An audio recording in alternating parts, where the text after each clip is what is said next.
This is our safety valve calibration table. We can see from top to bottom. We will explain them one by one.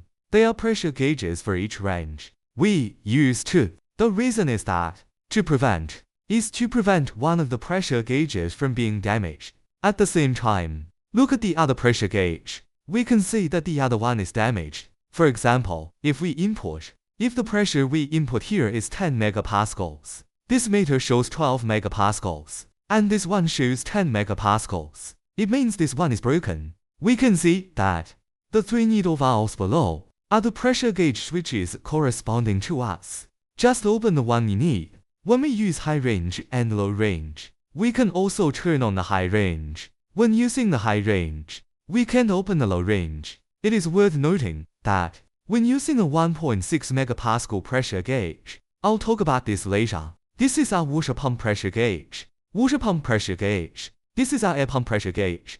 When there is a gas cylinder inside, when the gas cylinder is opened, the pressure displayed on the pressure gauge is the pressure of the gas cylinder.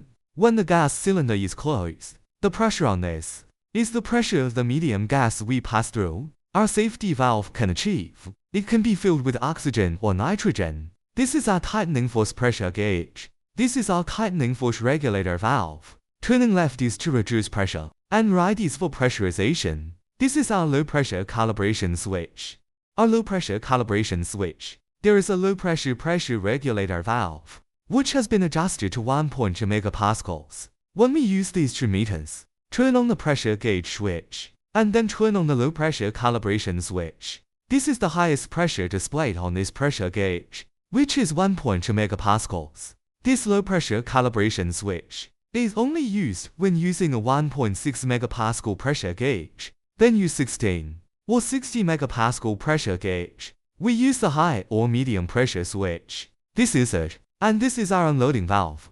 When we unload, we need to close the external switch, and then open the unloading valve. When the pressure gauge shows 0, we can loosen the clamping table. Let's take a look at the clamping table again. The function of the needle valve here. This is the clamping valve. When the pressure regulator valve. After adjusting the pressure to the appropriate level, first, open the clamping valve, pull down the reset valve, then close the unloading valve. This is the clamping pressure relief valve.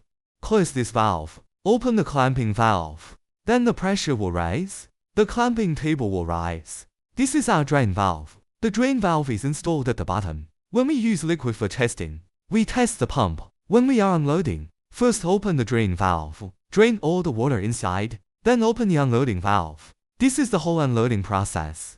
Okay, let's watch the next video. This is the first video.